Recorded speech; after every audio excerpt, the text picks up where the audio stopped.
Just wanted to let y'all know what we're doing today. We said in a previous video that we were going to be reworking our drip system, and a lot of the reasons that we're doing that is because when we originally had this drip system put in, the emitters were isolated right to the plants, and actually they were put in right at the root ball of the plants, and we found areas in our garden where there have been holes where the water actually hollowed out right around the roots, and we find ourselves having to go back and pack soil in around the root balls of those plants. So one of the things we're doing with the rework of this drip system is trying to spread that water out so that the roots more go out away from the plant as opposed to just straight down or getting their source of water from right at the base of the plant.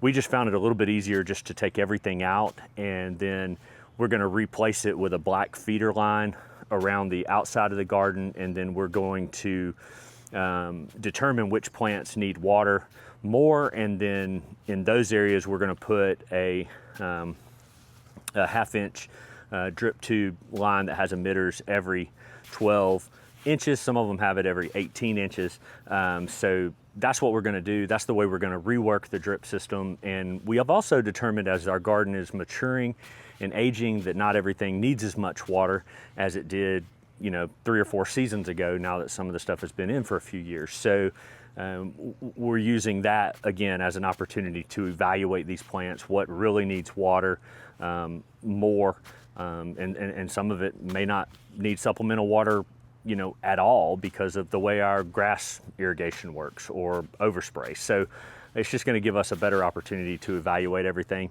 So I'm going to try to show some of this, what we're doing and how we're working this.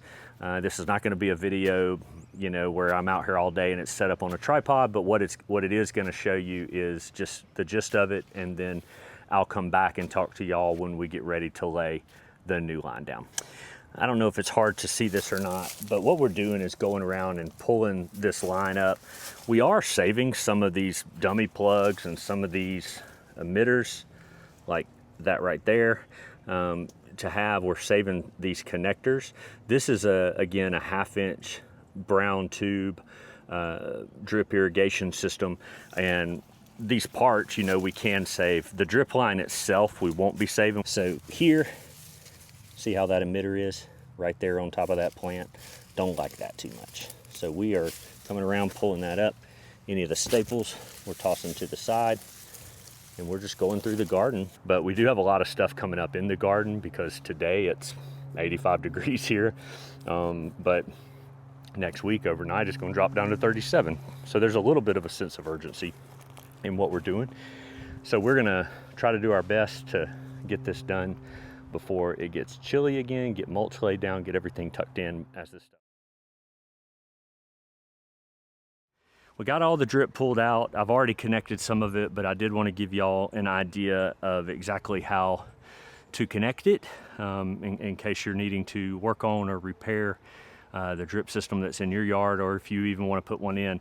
We have it in on a fairly large scale, not as large as some of the other channels you'll see out there, but what we consider pretty large. Our bed area is about 1,800 square feet just around the fence area in the back. So there is what I consider a pretty big amount of drip. So I'm going to show you exactly how to connect it. So this is one of our zones. We have 3 zones that attach to our drip system. This is one of them here. What I did when we pulled out the old zone is I left about 3 feet off of each line because I mentioned these connectors here are still good. They're tight, they're not leaking. So I want to make sure I just don't mess with those. So I left it like this, and this will allow, if we need to cut and redo things, it gives some room to do that before I have to mess with what I consider to be a little bit bigger project. We're using these straight connectors. They connect a half-inch line. I'm having to do 2 of them because this zone sprays out in 2 lines. So I'm going to start here, and it just pushes right into the half line, and then I'm using a black feeder line for this area to connect it like that. That's all we have to do, and then we do take stakes to hold it down in certain areas so that it's a little bit easier to walk over and not trip over. I'm going to go ahead and connect this, but I'm not going to mess with this back part yet. but I will go ahead and connect it.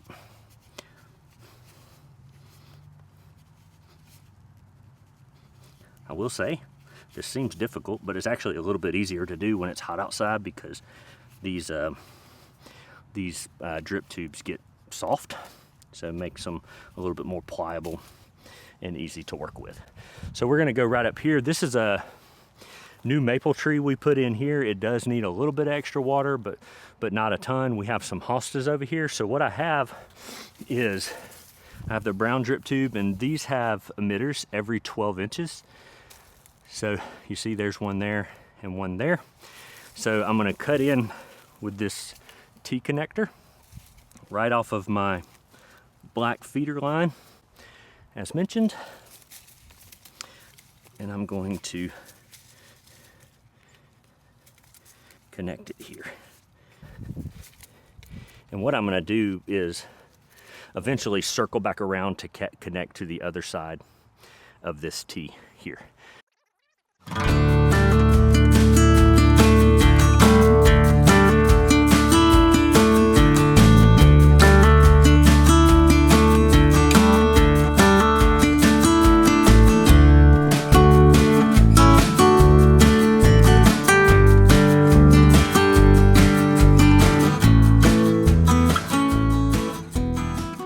And then I'm going to connect it right here. You can see there that that's how it worked. And follow that along. It circles around those hostas, comes back. Got two lines on that oak leaf hydrangea there. Comes back around that way. We had the connectors right about there. We followed two lines off, one along the fence, one along the front. We looped some stuff in the middle. I have covered some of that with mulch. We're gonna give y'all a picture of that later. We lined both of them in right there with one of those T's. And we did a black feeder line behind our swing, and then teed it off right here. One again along the fence and one towards the front. So you can get an idea of what we did. We looped that brown line that has the 12-inch emitters around because we have some Joe Pye weed here that likes a little bit of extra water. We have some bee balm that likes extra water. We have these little holly trees or holly bushes that like extra water, so we did that. I will tell you that we didn't put a lot of water up here on the front. So we got the bee balm in the front that's right here. It's not budded out yet, so it's really tough to see on camera. We have the catmint, we have some veronica, we have some, I think it's called white wands, echinacea. All of this area right here, from here right back over here, gets overspray from our lawn sprinkler that's out here to my right. So I didn't put a drip line directly on it. So what you just saw kind of around the maple is what we did around the Julius Childs Standard. Some places I have black feeder line kind of going through the middle, and what that'll allow me to do is when we fill in this area to connect drip tube where we want it and not be watering what we don't need to water right now.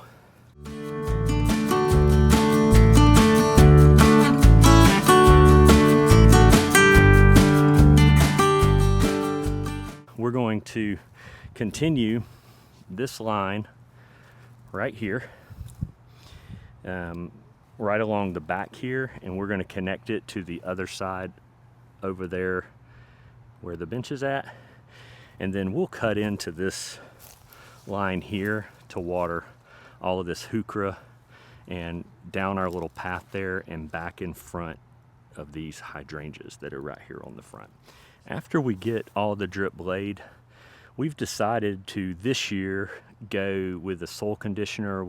This is what it's going to kind of look like. This is where I stopped here, and as I get the mulch delivered, it should come in a day or two. It should look really good when it's all said and done. We're going to have to put it thicker in some areas to make sure it covers the drip, because I'm really not wanting to trench it in We're gonna finish this project up. I'm gonna get back to the drip on the other side. I'm not gonna show that. I'll show it when it's done before we lay the mulch down, but I just...